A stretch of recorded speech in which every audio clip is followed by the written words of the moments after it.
All right, there it is, world. There it is. What's going on, world? Make sure the green light is on. Oh, I gotta move this shit. You know, phone's at a weird angle. I don't know if that's making me sit at a weird angle. Give me a second. The whiteboard behind me. It's not that it doesn't work. It's the marker I chose. The dry erase marker that I chose is it's uh, it's dry. It's dry. So I ended up like scratching it on a piece of paper. Boom, there it is. TTH 209. We are at TTH 209. Truancy hour 209. Here we are. You know what I'm saying? Another thing is you see this button here. So it goes 1, 2, 3, 4. It stops buttoning at a certain point. This is a shirt I actually got from my friend Celia. My friend Celia got me this shirt back in, I don't even know what year that was, but it's back when we were still organizing, doing stuff like that.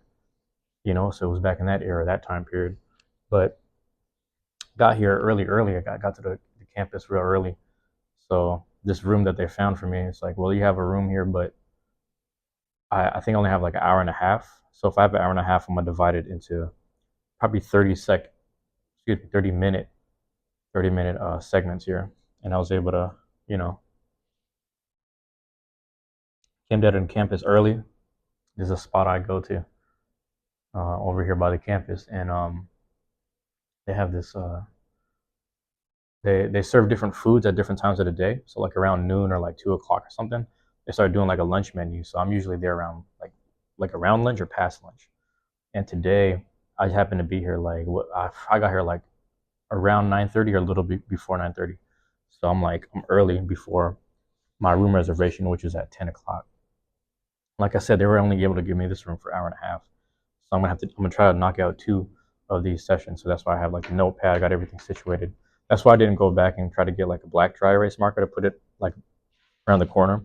Because normally I would have been standing up, but I realized as I was standing up, because the buttons are so fucked up, I'll be like, I'll be choloed out. I'll be looking like a damn cholo giving the lecture. And I'm not a cholo. So it's like that would be a misrepresentation. So I didn't want to do that. And then the second thing is I just want to be mindful of time. But that way, if I have 30 minutes, I get a chance to kind of just expound on certain things more intricately. I get to speak a little more slower. You know what I'm saying? Speak a little more slower, get the recording down a little slower. So that way, yeah, just slowing everything down, just being able to slow everything down. So days like this, we adapt and improvise because I'm grateful. I'm grateful to have the rooms available. Like I say, come down here. Um, and today I didn't even have to like show the badge. I don't know if it's because it's a specific section of the campus. It's probably what it is. You know what I'm saying? But let's stop bullshitting for a second, man. You know, we're like 3 minutes in. So anyway, let me just say this before I get into what it's all about. It's on. I don't do timestamps. I'm kind of just riffing here. I riff and I upload. That's all I do. I riff.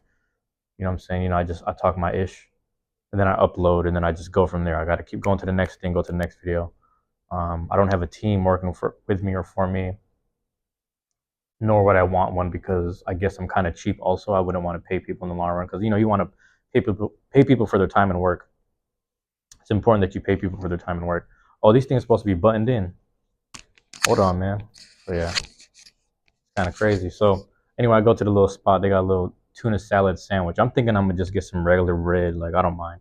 But then I realized the price is like 14, 16 bucks. I'm like, better be a big ass sandwich. Come to find out, it's some kind of bread, bro. I don't even know what the fuck you call that shit. It's all fluffy and shit. And then it's like salted or something on the top or whatever. I'm over here eating this shit like this is some bomb ass bread. You know what I'm saying? Fuck the tuna, the cheese and the sprouts and shit all up in fuck everything in the middle.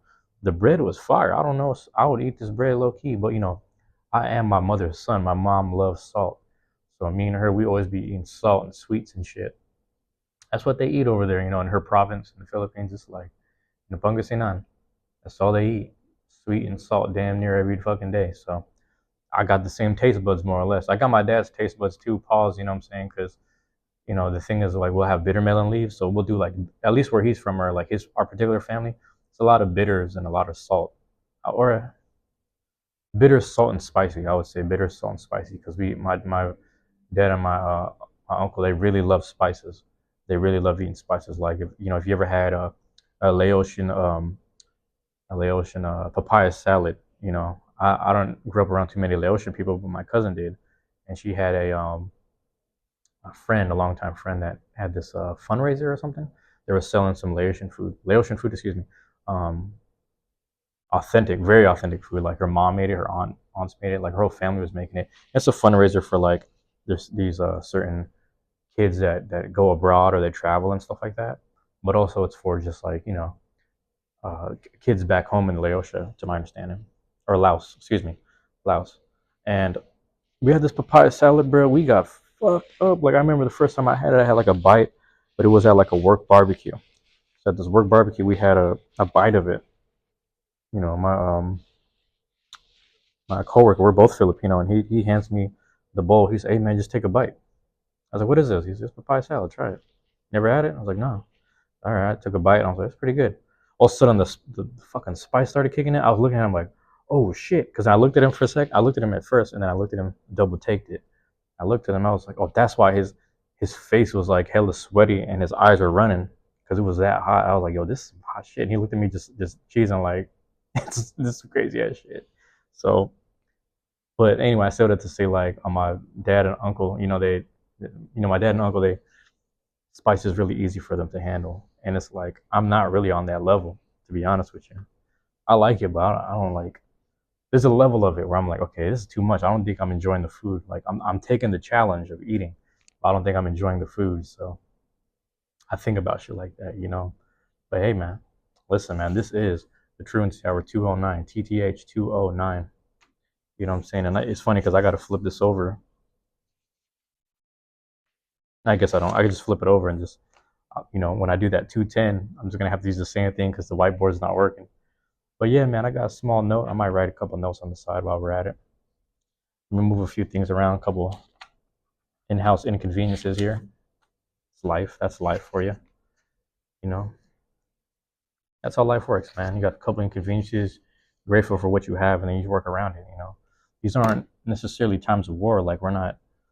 Sometimes in my backyard, people still be shooting it out. Still get a couple police reports here and there. But it ain't the war zone it used to be. It ain't the silent war zone where shit go down and motherfuckers just shut up. It's not like it used to be. Rightfully so, and rightfully so. But I will say, yeah, here we are, man. TTH 209, the Truancy Hour. That is what it stands for. The Truancy Hour. Excuse me, I gotta go right to left. The Truancy Hour. Boom, there you go. TTH, Truancy Hour. Episode 209. We got the Cedar Rapids hat right now. I forget the name of the team. Hold on, bro.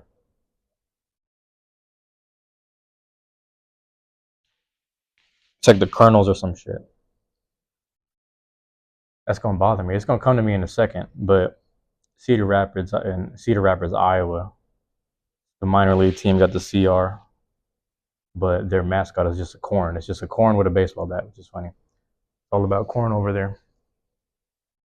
Check this out, man. The True and Sour 209. That means we're at the 209th episode. The first 200, well, first 199. Excuse me, the first 200 episodes are all just me. Majority of the time, just outside because the connection of being outside is a lot better and smoother. You know what I'm saying? So a whole lot better and smoother. Um, and yeah, it's a whole lot better and smoother to be outside and leave the house because of gentrification and specific location of my house. There's a new building that they built on the side of us. You know, um, kind of destroys any connectivity that we could possibly get at the house.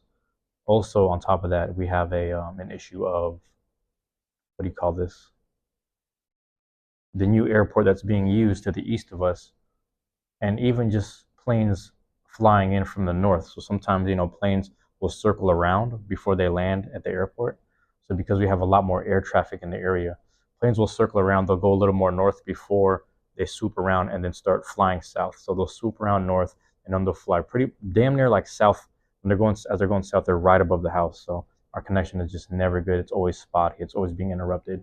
Um, And yeah, people are like, maybe you need to change phone plans. I'm like, you're not wrong, but I'm just like, I pay a good price to use a hotspot as well for my phone. So it's just messed up that like the service and specific location is bad because, you know, my dad and brother, they use T-Mobile. They even use the T-Mobile hotspots. We all use T-Mobile hotspots from the library, and it's like those don't even suffice as well either, which is crazy. I thought that was someone I knew. That was crazy. My bad. I'm over here looking at the windows. Um, but yeah, so for this one, I wanted to remind people, I'm gonna keep it real short and sweet as much as possible, just to try to stay on topic here. But the university mindset, to me, the importance of the university mindset here, as I was actually this morning, I wore my Tampa University hoodie. University mindset, you have to remember a couple things very specifically. Everyone goes to college. I mean, I'm gonna say everyone, but most people will go to college, whether you're on scholarship or not, to get like a what do you call this? You want to get a some form of certification, if not degree. You know what I mean? So in the pursuit of getting your certification or degree, the thing about it is like you have what do you call this? Excuse me, I'm still thinking about what the Cedar Rapids team might be. But anyway, um, in the pursuit of getting your certification degree, you know, a lot of people's mindsets is like, okay, I'm getting to where I need to be in life. I'm on track. And then sometimes some people drop out of school because of unforeseen circumstances, growing up, getting older, things like that.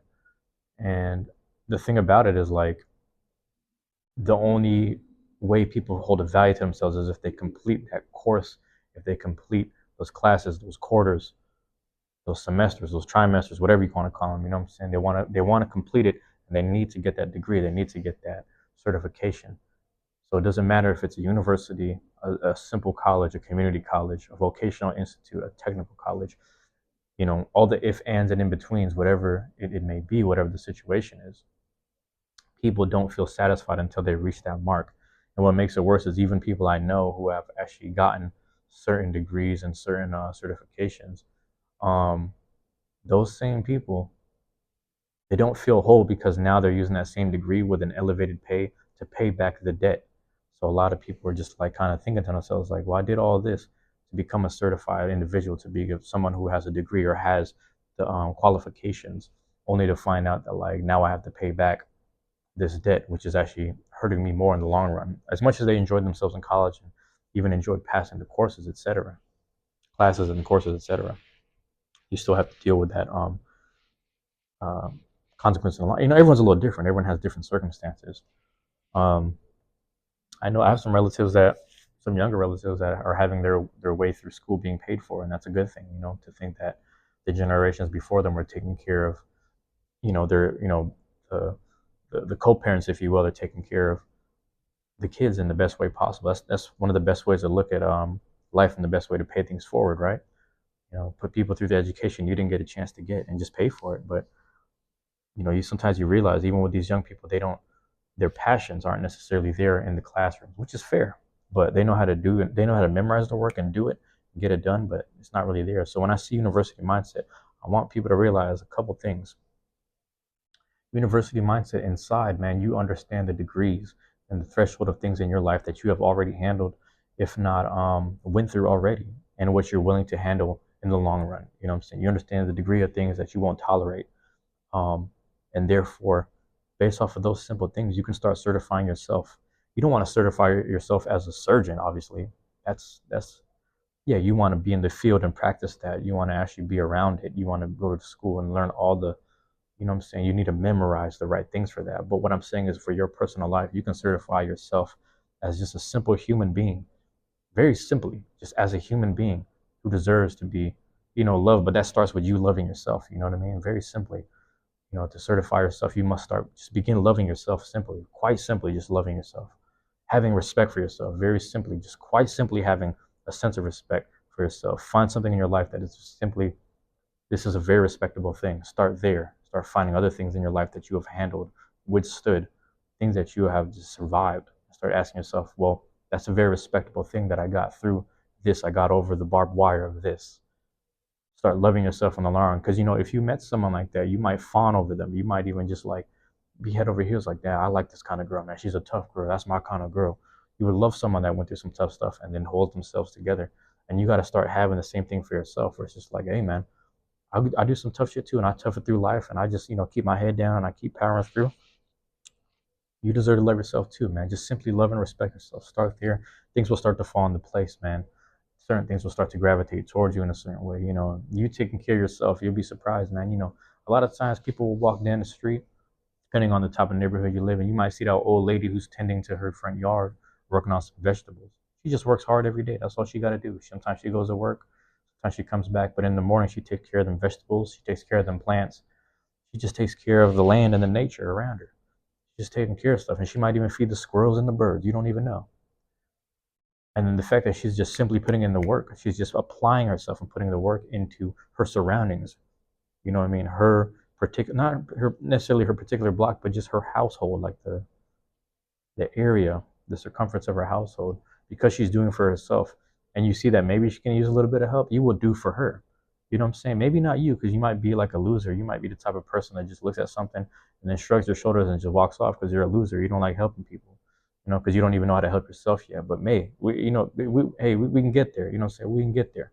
You just got to work on that. You got to stop being a loser. That's all it is. You know what I'm saying? In different departments of your life, man, you might be a loser at video games, but you might be winning at just living life and hustling. Or you might just, not be, you might be trash at your jobs, but then you might be the most fire dude on a fucking video game. You don't fucking know. So in different ways, we're losers. So we're going to try to elevate ourselves as much as possible, elevating the balances within ourselves as much as possible. That's the whole purpose of these truancy hours. But I had a small topic right here that I wanted to tap into.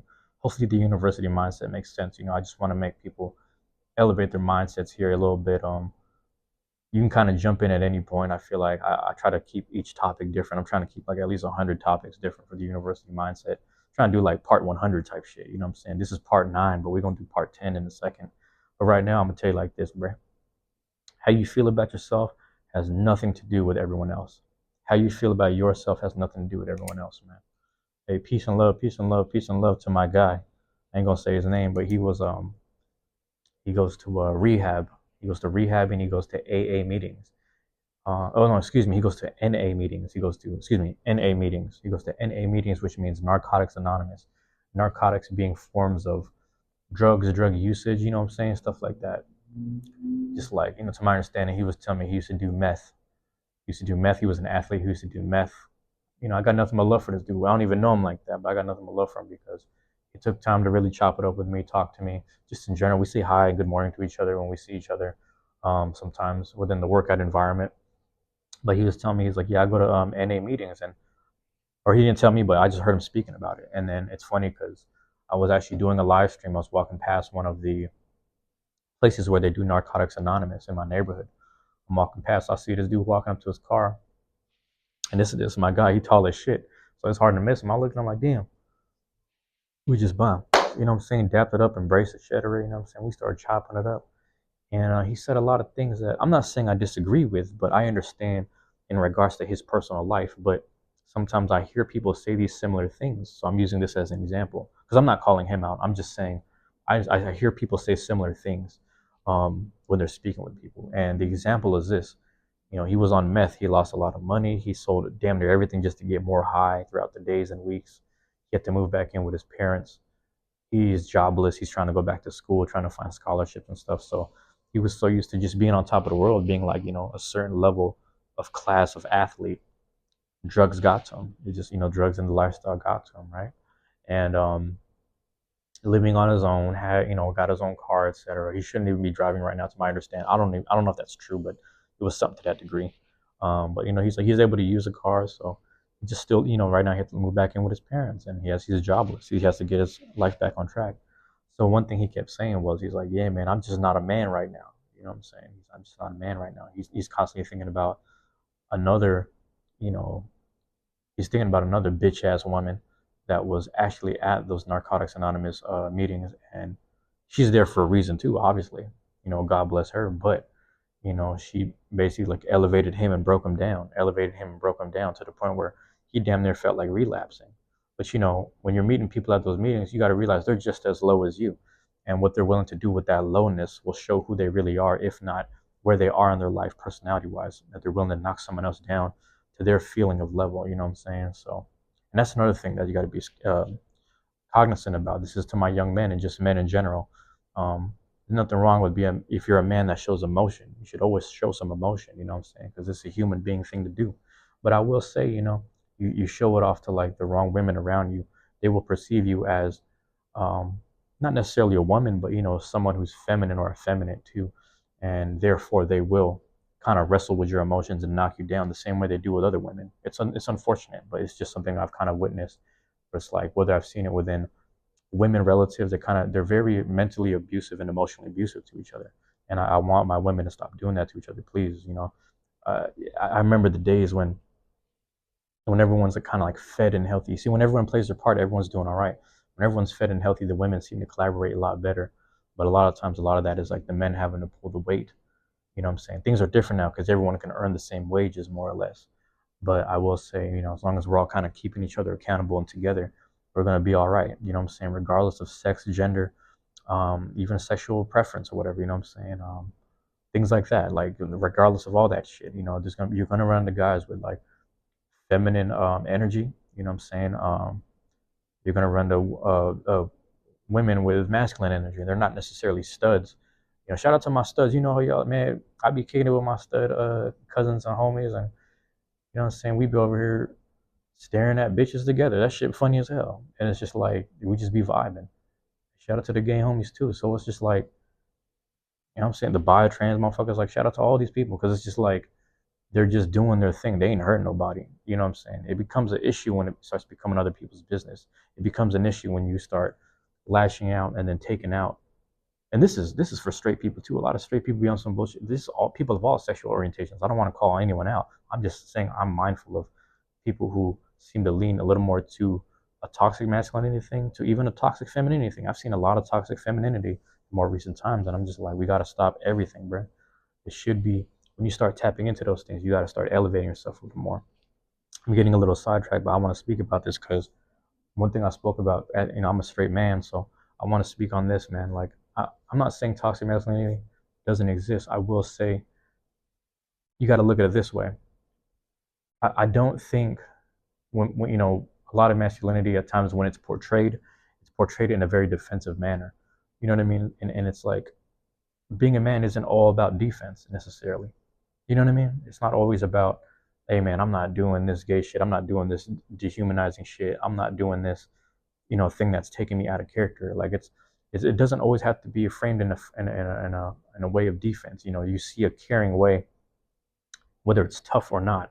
You see a caring way that people kind of just do things and stoically go about their day. Doesn't necessarily mean that they're more manly. It's just how they handle stuff because there is something that we go through where, like, even as kids, you're just kind of forced to tough it out. You know what I'm saying? I'm speaking specifically to people who are biologically born as men. And this is why I understand sometimes when some of my friends want to convert or whatever, transition, if you will. So I get it, you know what I'm saying? But I don't necessarily fully empathize with everyone. But I will say, like, where I do empathize is like we just got to stop hurting each other emotionally and spiritually. You know what I'm saying? I can sit here and respect people's decisions, but for you to be less mindful of me who has lived this life, you know what I mean, as this person this whole time, and then me to deny you of that as well. Like, it's a two-way street. For you to sit there and disregard my whole existence based off of my choices, and for me to do that to you, I think we got to just stop doing that shit, just in general. But anyway, I say all that to say because this is pretty much what my friend is going through. My friend is going through something where it's just like he kind of opened up to this woman, and it's just upsetting that she took that time to more or less break him down a lot more, which kind of hurts me. You know what I mean, in the long run, because I'm just someone who is receiving the information, so I'm hearing it, and I can't act like I'm not emotionally receptive to that. So that fucked me up a little bit. Anyway, he just starts speaking a lot. You could tell he's in an emotional state, and he's really upset. And he goes, you know what I'm saying? Hold on, let me see this ass right here. Now she flat. Damn, she flat. I can't rock with that. Anyway, he excuse me, he was saying, yeah, I'm just not a man right now. I'm just not a man, you know what I'm saying? I ain't got my own house, I ain't got no job, I ain't got no money coming in. I gotta wait till I get this scholarship to whoop wop, do the trade school. He's just telling me all these stories, and he's like, I just got broken down, and then I let her break my heart. Woo, woo, woo. So he's feeling less like a man. But when I started really, some people take things very literally. They hear that shit, and then they hear like, okay, the fact that he doesn't have his own place, he's living with his parents still. He doesn't have his job right now.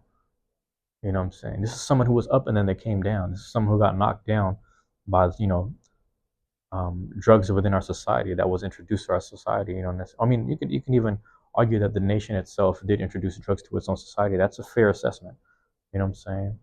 Probably testing it down in Nicaragua. As they've, hey man, you look that shit up, man. Just look up that little Contra shit. You know what I'm saying? Introducing, test driving it over in Nicaragua, and then like, you know what, man, let's try it over here in the States, man. Let's start with these whoop wop black brown communities. You know how that go. Some of that bullshit. You know how that go. That's like what Ronald Reagan and all that bullshit. In that era, I don't even think I was born yet, but all the research and information is there for you to look up and decide for yourself. I would also urge people, if you want to learn more about the United States, from a perspective that's less about good and bad and more about information, just simply look up that. There's a big ass book. It's a thick book called People's History of the United States by Howard Zinn. I mean, I'm pretty sure you guys already heard about it. There's that, and then there's another one. I haven't fully read this, but it's called The Wealth of Nations. But that, it's like little shit like that you start learning and studying about certain things. You just learn a little bit, digest a couple of information bits here and there. But anyone who doesn't have a job, they still play a role within the household, if not their neighborhood at times. I mean, they have a value. That's why I wanted to talk about that university mindset. It was important that I spoke about that very briefly, because the university mindset will let you know, like, even though you don't have a job at the time or at the moment, or if you've never had a job ever, I know some losers that have never had a job and then they just sit there and eat everyone's food. I know people like that, and it's funny because it's like they themselves still have a value in some way. People like that, I mean, if given the chance, if they just found someone that they could believe in and they stood next to them, all they would want to do is box people and be their bodyguard all day. You can't act like there's not a value to that. There is something to that. It's just that you just exist for someone else now, unfortunately.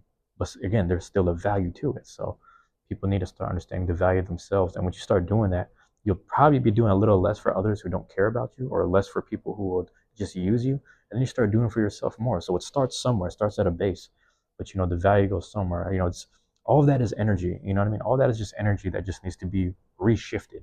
That's all it is, man. You know what I'm saying? A lot of times growing up, we used to just be personally all about our neighborhood, like our section, our zip code, and the one directly to the south, just them two spots.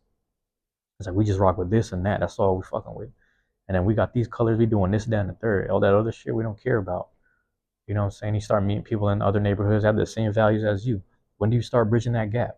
Oh, we the same value, but I'm a higher valuable person. And then it starts to become this weird competition. But you can compete in different forms, whether that be hip hop, dance, you know what I'm saying? Some form of whether it's a form of poetry or just like even video game type shit. Motherfuckers just keeping that shit to arcade battles. Like, I'm gonna get the highest score on the Street Fighter. What? Get in there, do some Tekken type shit. You know what I'm saying? Get that, just keeping that energy. You know what I'm saying? Keep the energy right, man. Live and let live. That's where I'm on. Live and let live. But people will hear that. They'll hear like, I don't. I still live with my parents. I'm less of a man. They'll hear that shit.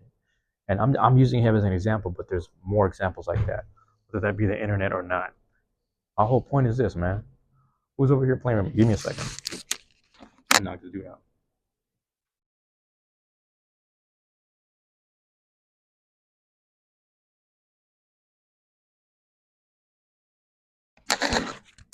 So I'm about to knock this motherfucker the fuck out. I swear to God. So you got all these different things that, like, what do you call this? Where are we at? People still living with their parents and stuff. You know what I mean? You're still living with your parents. It's like you can't act like you're not the one. I mean, as long as you're doing for them and you're helping take care of them, you know what I'm saying? It's less about putting money on the, excuse me, less about putting money on the table, money for the rent, food on the table. It's less about all that and more about just like, what can you do that really helps other human beings' existence around you, family, friends, or whatever, just people in general. What can you do for them that'll help them out? You know what I'm saying? What can you truly do for them?